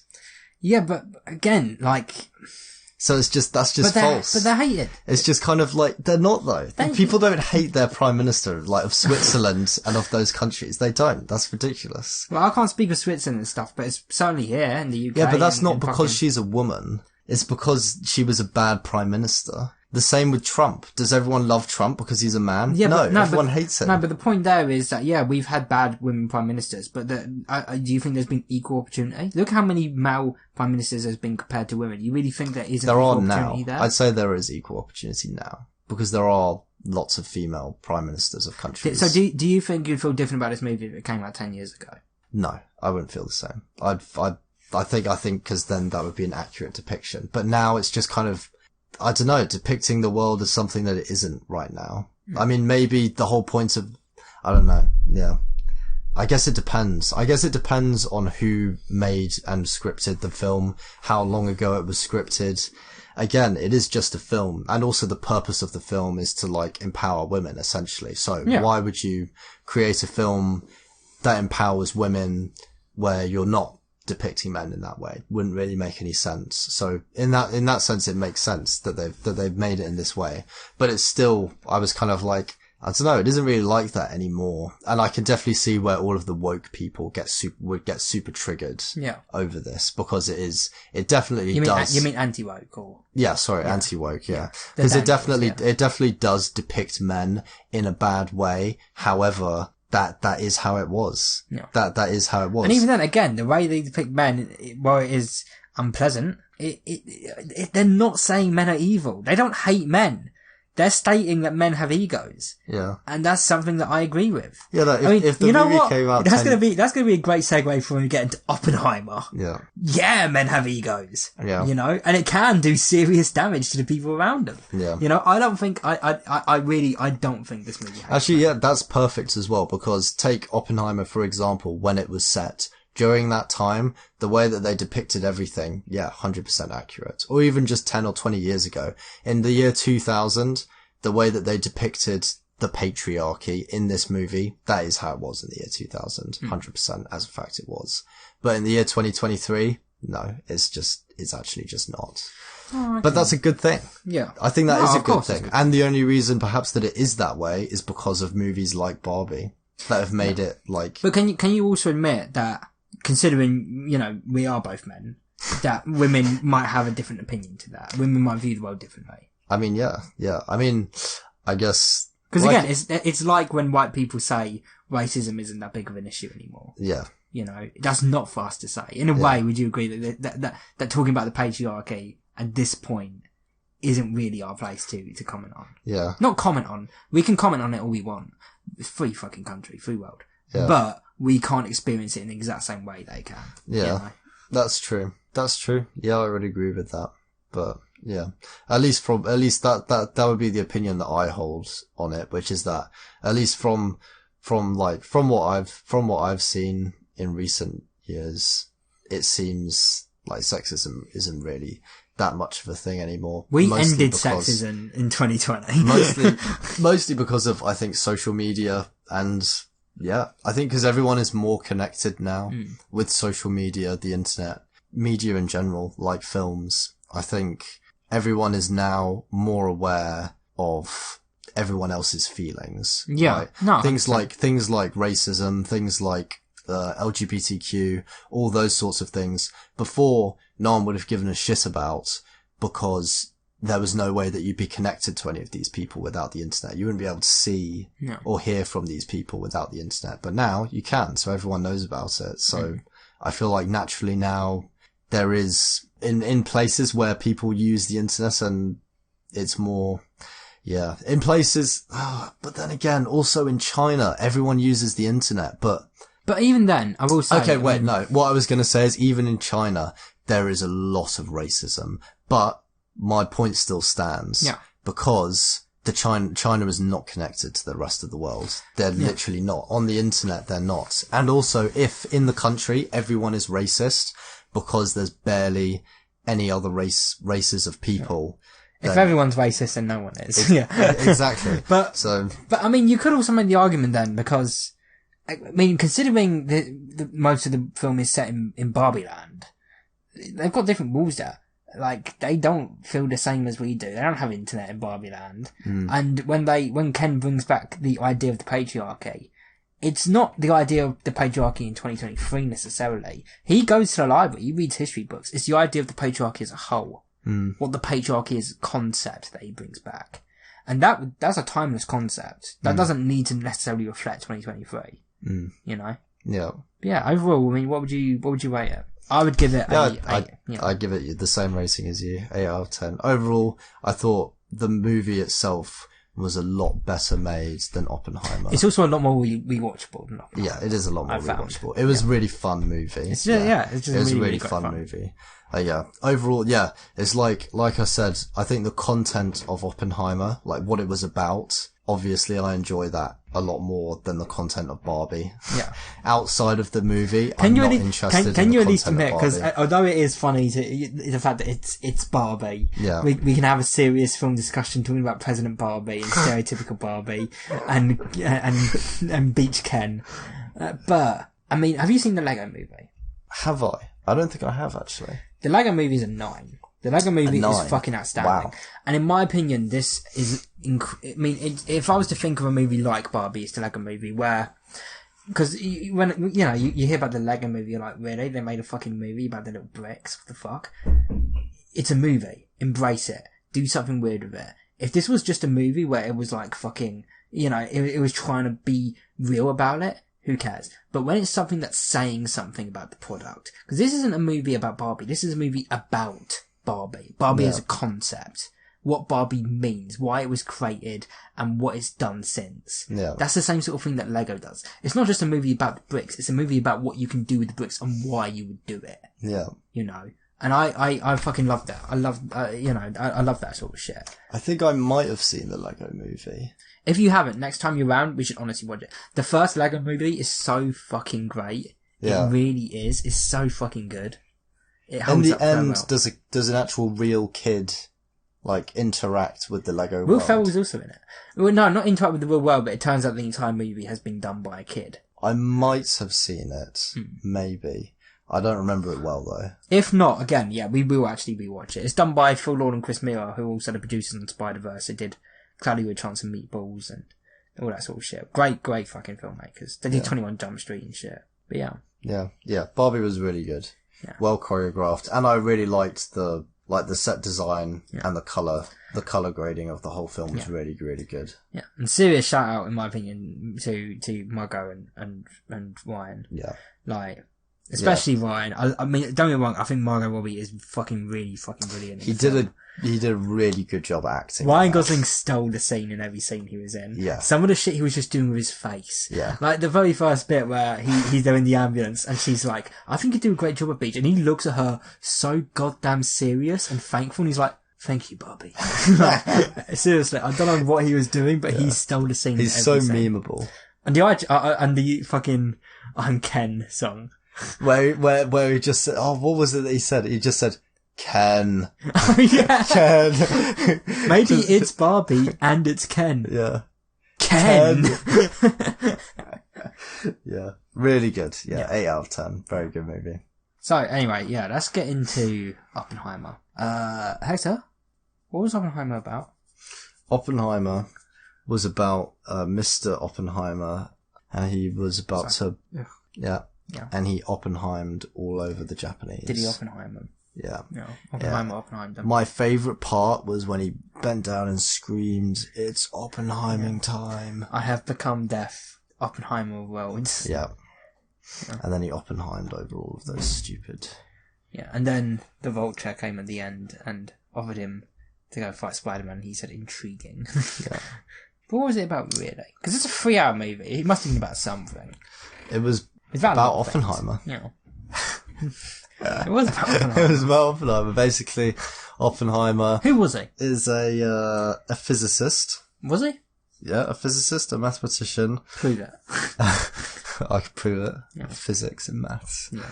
And it starts off with him about to eject his teacher's apple. Which he does do. And then he takes it out of the hand of someone else who's about to eat it. And then basically he ends up, it fasts forward to to a time where he's trying to get recruited by this guy. This guy's trying to recruit him to his university, basically. Which was Strauss, played by Robert Downey Jr. Yeah, it was played by Iron Man. No. Iron Man's dead. It was Robert Downey Jr. And then he gets approached by, much later on, he then gets approached by, I've skipped over a bunch of stuff. This is just summarizing the important stuff. He gets approached by, a military figure, and the military figure is like, hey, we need you to build a nuclear bomb. And Oppenheimer is like, okay. And then he basically says, if I'm going to build this bomb for you, you need to build me a town here in the middle of nowhere. And so the military do it. They build him a town in the middle of nowhere. He invites El loads Paso? of... Is that what it's called? I can't remember. It's somewhere in America in the middle of nowhere. I'm pretty sure New Mexico? It's in there, yeah, but I think it's called El Paso. And then he invites all of his physicist friends and scientists and mathematicians, and then it's just a little town of scientists and mathematicians and physicists, etc. And they all start, montage sequence. They're making the bomb. And then, during this, there's also loads of communist stuff, problems going on. And then Basically they finish making the bomb and they test it and it does the explosion. It's pretty cool. It works. And then, the bombs get shipped off in trailers, trucks, and then they get flown over to Japan and they bomb the shit out of Japan, basically. They nuke 2 cities, killing like 250,000 people. And then, he has a meeting with the President of America. And in the meeting with the President, he basically gets called a pussy by the President of America. Los Alamos, that's it. Los Alamos, yeah. He basically gets called a pussy by the President of America because he says, I feel like I have blood on my hands. Yeah. And the President hands him a napkin. Yeah. As like, hey, you fucking bitch. There you go, you fucking crybaby. You think they give a shit about who built the bomb, or do you think they care about the person who dropped it? This isn't about you. And he's like, this isn't about you. This is about me. Do you want to be me? Do you want to be me? And basically we're like, oh, okay, the president's a piece of shit, as per usual. As most presidents. Yeah, as most presidents have been, unfortunately. Yeah. No, fortunate. Well, it's fortunate that they're pieces of shit, yeah. Bradley likes the prime ministers and presidents. I never said that. I just, because if they weren't pieces of shit, then I actually think American would be more powerful. The Americans would be powerful. They dominate the world. I see, okay, I see, yep. And then after that, it kind of gets a bit boring. We go into like the aftermath politics of Oppenheimer. To be clear, so this is a 3-hour movie where it's about the making of the first nuclear bomb. 3-hour movie, and the nuclear bomb goes off at 1:50, leaving 1:10. Now, when I first walked into the movie, I assumed, incorrectly, that the movie would end with the bomb. So the bomb went off. The first 1:50 is so good that I was like, wow, that was a quick, brisk, amazing 3-hour movie. I'm going to start packing my bags. And then the movie went on for another 1:10 minutes. Yeah. And what happened during those 1:10 minutes? During the 1:10 minutes, it was essentially just really boring politics. Essentially. That's what it was. It was basically Oppenheimer being interviewed in these sort of dodgy trial meetings with like FBI people, basically, that had been set up by Strauss, who was in charge of that university. And then like we see, just loads of shit to do with that, basically. Yeah. See, I truly believe, I mean, alright, now we'll get into it all, but I mean, just in general, what did you think? In general, I liked it. I thought it was a good movie. I would have rated it, like 7 out of 10. Same here, yeah. I mean, I think it's good. 100% it's not Nolan's best. I think that's a crazy thing to say. This man made The Dark Knight. It's not Nolan's best. Yeah, no. I wouldn't even necessarily put it in my top 5. I mean, this is the man who made Memento, Interstellar, The Prestige, Inception, fucking, The Dark Knight. It's not in the top 5. It's not in the top 5. Yeah. 100% it's not. But it's good. And my biggest problem with it is that last hour, in that I do think it drags. I personally think the best thing they could have done as a solution, because again, it is a 3-hour movie, and I struggle to think of movies that are that long, that justify it. Even Endgame, whichever one loves, I think is good still. It's not the best movie ever. Who cares? It doesn't need to be 3 hours. They could totally have trimmed a half an hour from that fucking movie. I agree on that with this. I think any movie that's 3 hours long, no offense, Chris, you are a great filmmaker. I don't need to see you wanking yourself off for 3 hours, which is at that point what you're doing. You're being like, oh, I've got the respect. It's the same with Quentin Tarantino. I love you, Quentin, but you guys, 3 hours is too long. Don't do it. You don't need to do it. At least Quentin Tarantino had the balls when he made a 4-hour movie to split it in 2. Kill Bill. He split Kill Bill Volume 1, Kill Bill Volume 2. What Chris Nolan should have done is made this a 3-part miniseries. At that point, that last 1:10 would simply be episode 3. And that would be more bearable, because I think the biggest problem with it, I don't think the content of the last hour is bad. It's just the fact that it comes off the amazing 2 hours of building and then setting off the bomb. I think if you had made it an episode, and you had that mental checkpoint, you could still watch it all in one go, but if you had that mental checkpoint of, okay, bomb stuff is over, let's get into this bit, then it would be a lot more bearable. But as it stands right now, as a full feature film, having to go straight from that to the last hour drags so goddamn hard. You lose attention so fast. It is like a very, harsh change in pacing. It really is. Because it goes from, the pacing goes from, one subject, next subject. It's like there's a lot going on. And then it essentially changes to that entire bit at the end was only about him being in that meeting. Yeah. That was basically it. That was what it was about. Yeah. Like that whole bit was about him being in that meeting, why he was in it, the background behind it, the context surrounding it. Who they interviewed, that was essentially it. It was just all about that. And then at that point, I really did feel like that end part was turning more into a documentary. Like it was more slow paced, more boring. But I mean, I kind of get like why maybe all of this was included, because I'd imagine for making a film like this, there were probably lots of people involved that were like historians, probably. I mean, yeah, but at the same time, Christopher Nolan is the only one who wrote it. Oh, I see. You know, there were other people involved.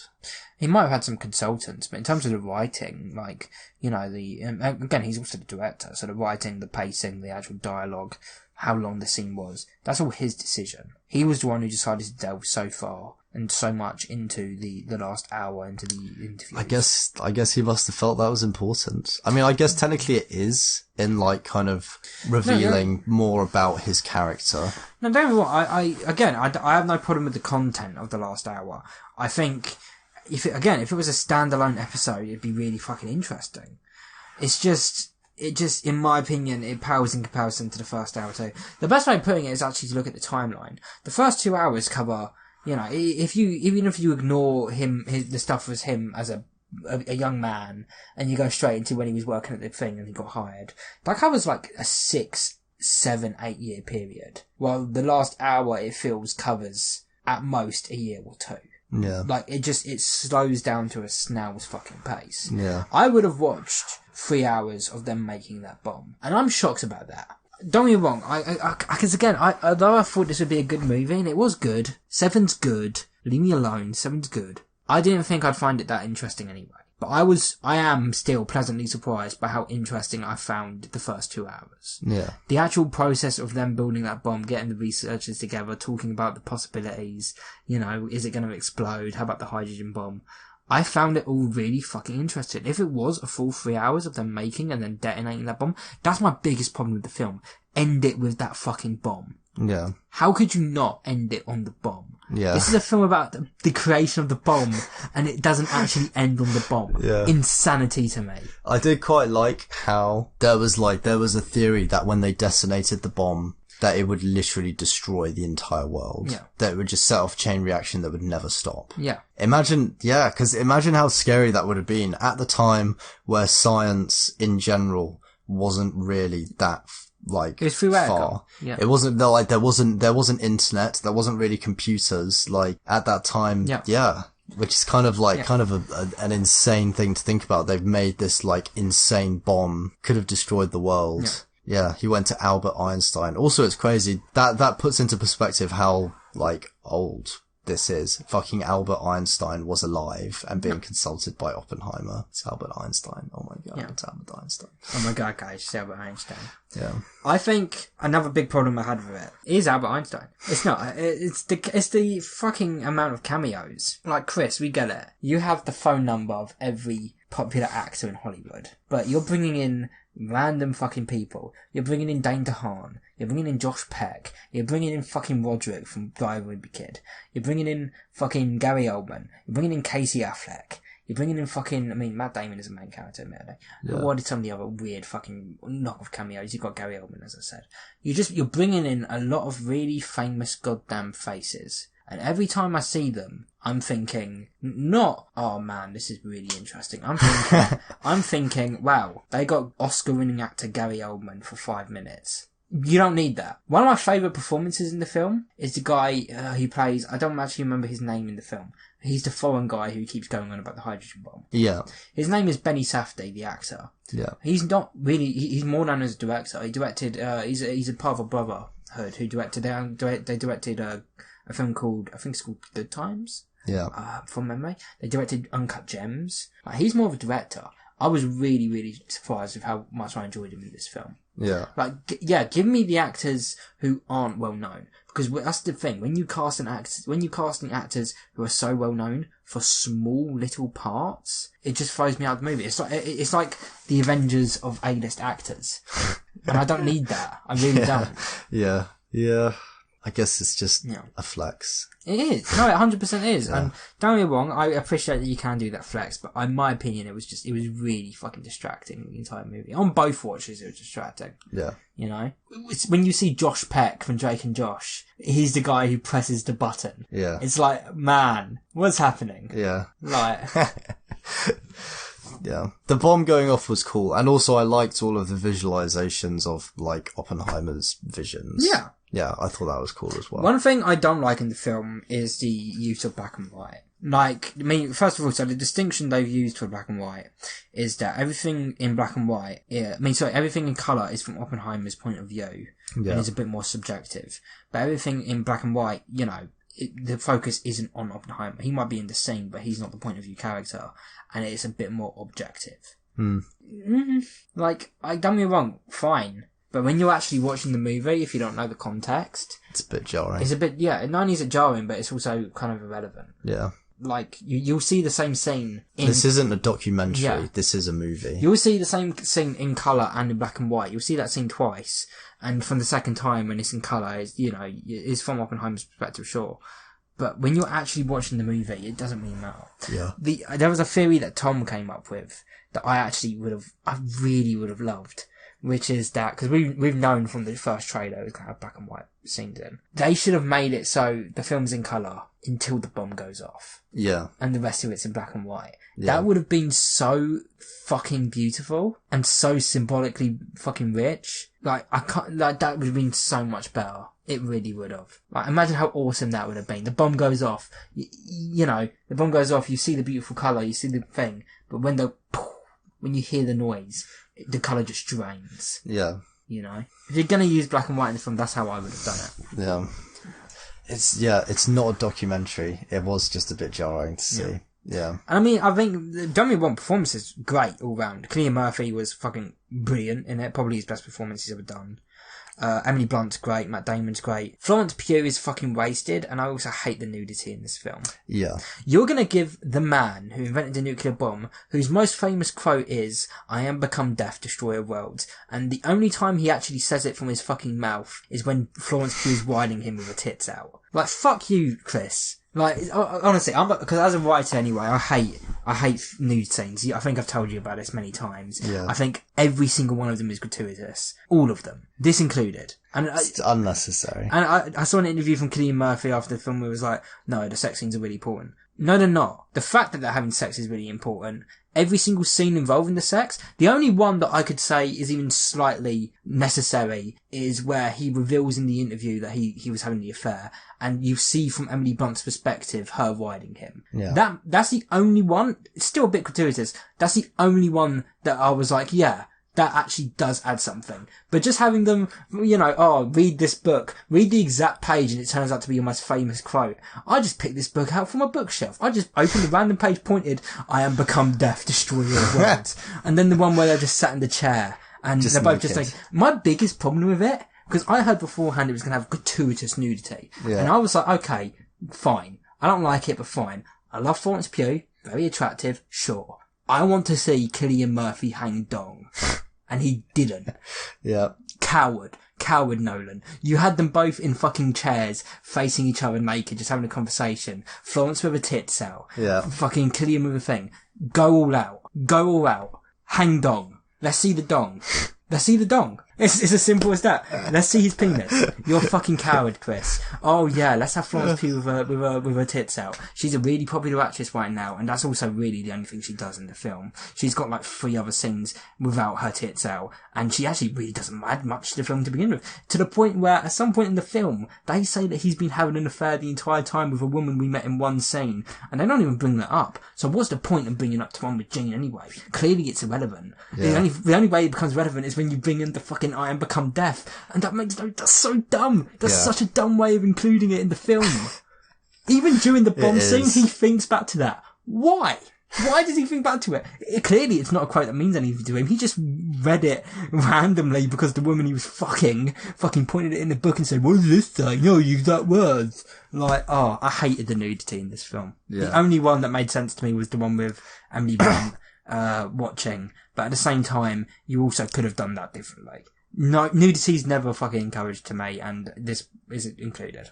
Yeah. Clearly, Christopher Nolan and Cillian Murphy just wanted to see Florence Pugh naked. And you know what? Admit it, and I respect it. I respect the grind. I would too.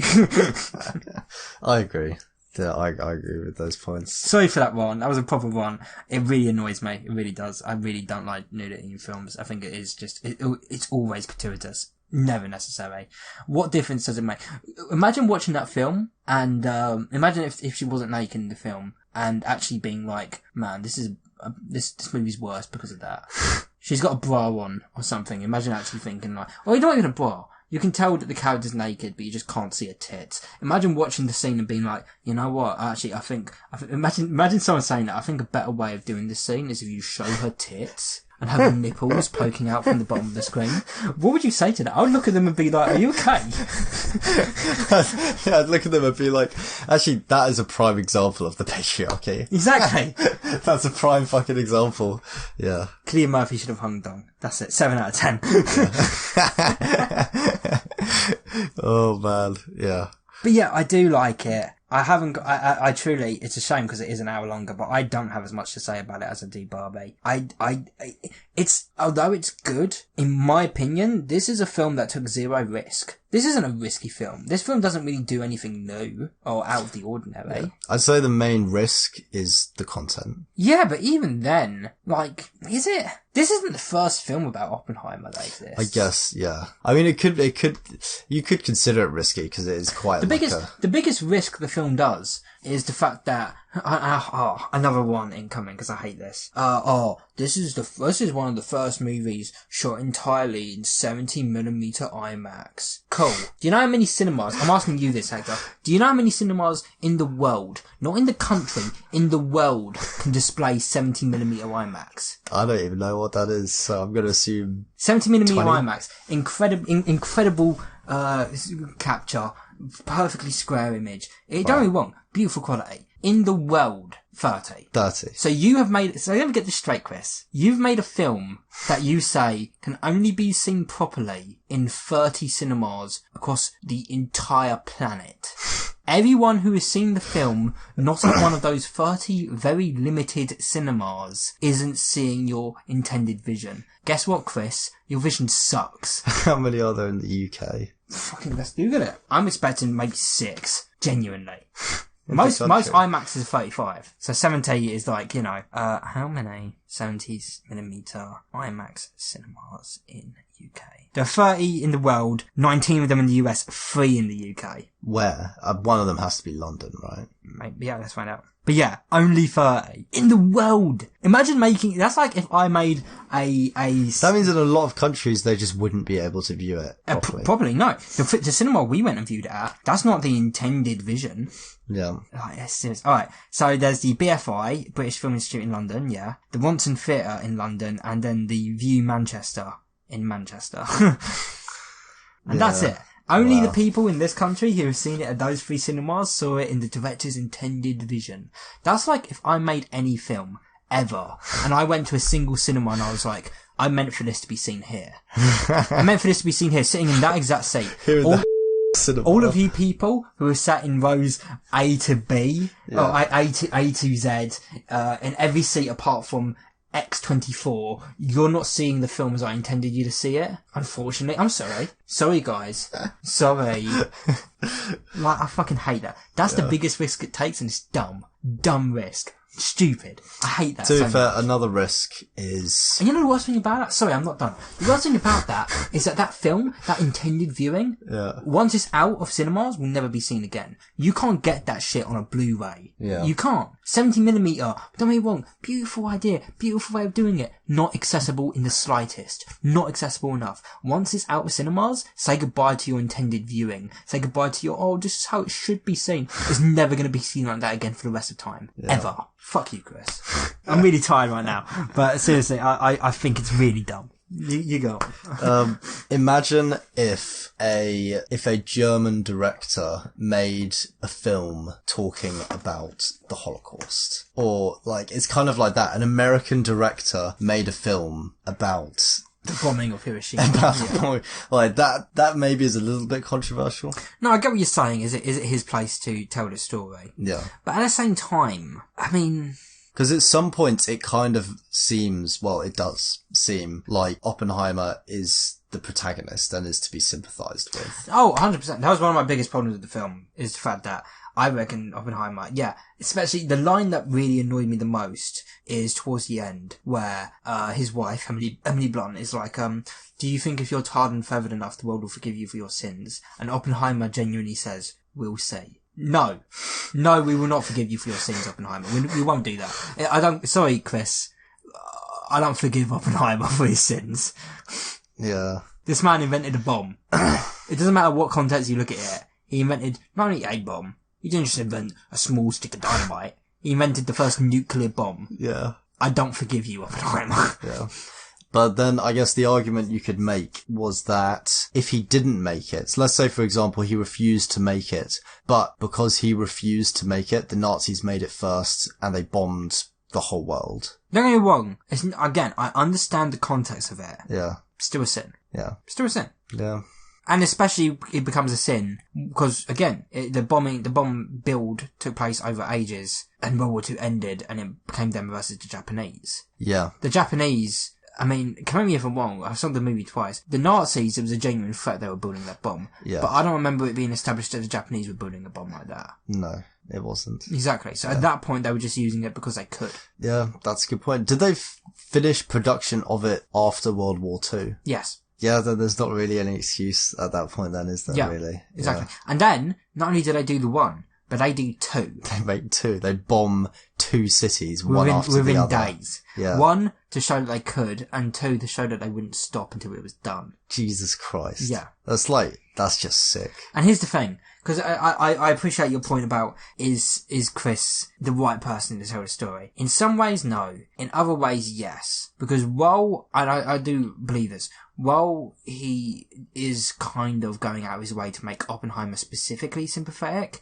I don't think he goes out with, it's not like Top Gun, it's not a propaganda film. You're not supposed to really root for the American people during the film. Like, I think the scene that shows this best is when they're discussing where they're going to bomb. And I don't remember who it is in the film. It could be a president or a chancellor. But he lists off 14 cities. He goes, there's 14. Then he scratches off a name and goes, 13. I'm going to take off blah, blah, blah because of its rich, presence in Japanese culture. Also, me and my wife honeymooned there. It's delightful. You disgusting, evil piece of shit. What a piece of shit. Yeah, so that's, again, I don't think, I mean, if you come out of that film going, America! Fuck yeah! You're messed up. Yeah. And I don't think he's trying to do that. Again, I bring up Top Gun. They decided on killing 250,000 people. I bring up Top Gun because Top Gun is actually, there's a Top Gun effect. When the first Top Gun came out, so many American citizens joined the army and joined the navy and all that shit. I doubt anyone's leaving this film thinking, I should go work for the army.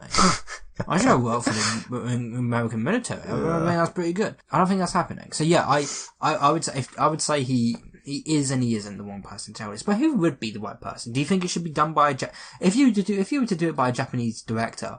I mean, do you make it a Japanese film? Is it still set in the Americans? How far can you go before people are being like, this is anti-American? Because I don't think you could say that. I mean, Oppenheimer doesn't glorify American, but it's not necessarily anti-American. It doesn't. The final message of the film isn't we should destroy America.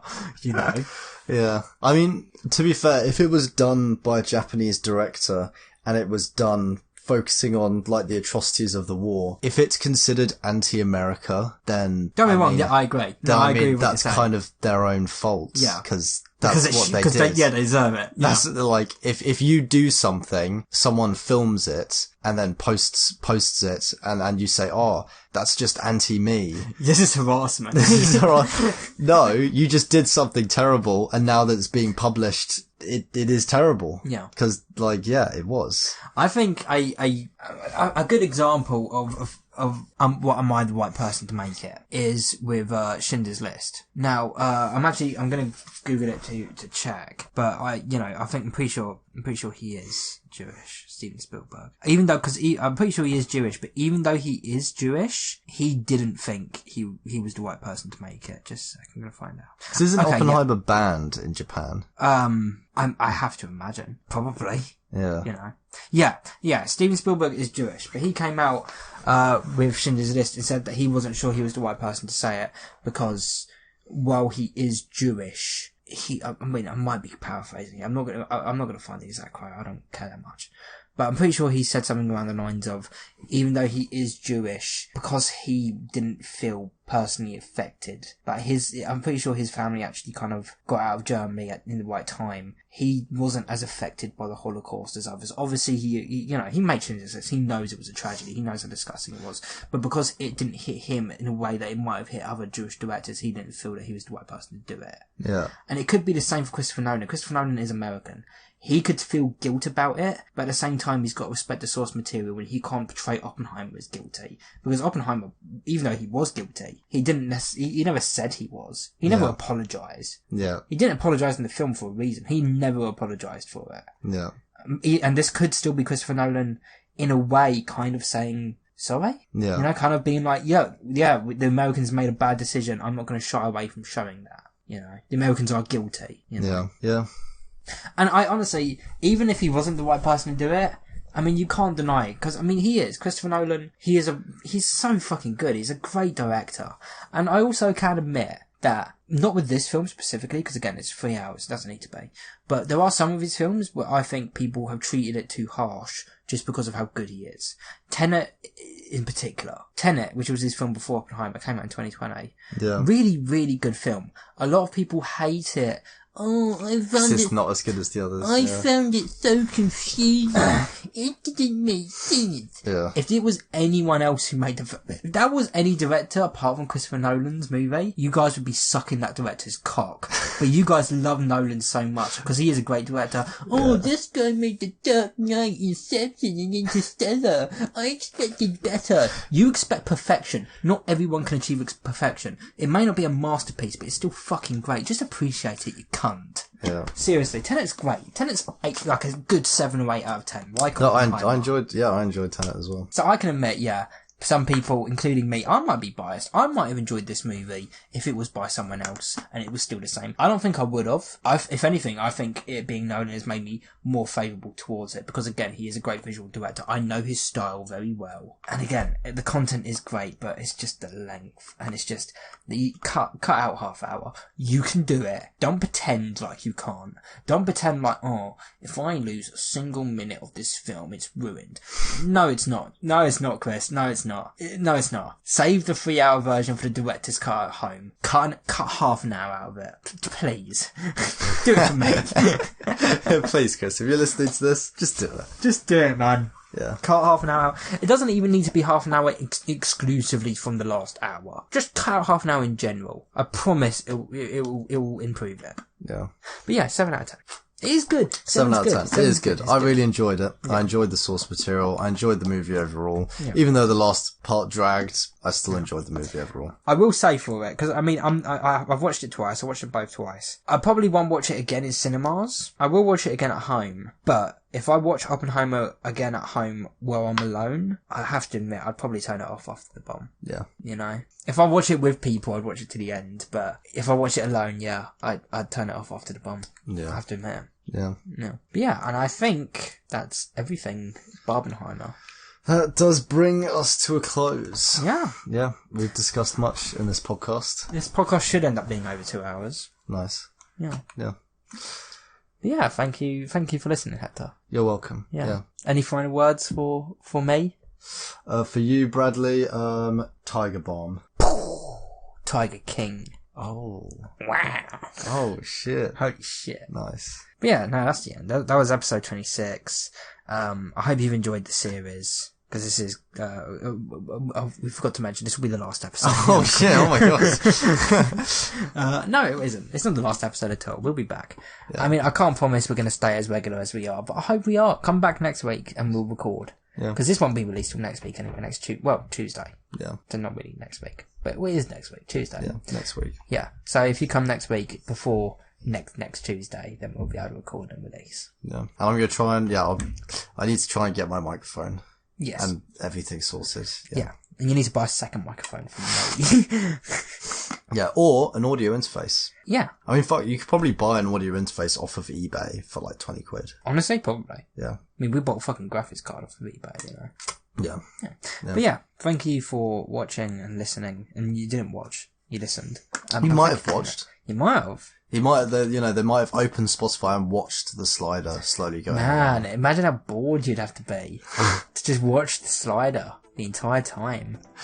I'd be Jesus yeah, Christ. imagine that. I mean, again, 2 hours. You just stare at it for 2 hours. Someone comes in, you pause it. I'm really busy. I can't talk right I'm watching something right now. You need to come back in an hour and a half because I'm informed. What are you watching, son? Breaking Bad? No, Mum, you won't understand. I'm watching the Nethergreen podcast. I'm watching the audio only Nethergreen. Jesus Christ. But yeah, thank you for listening and have fun. Goodbye. Peace. Toodaloo.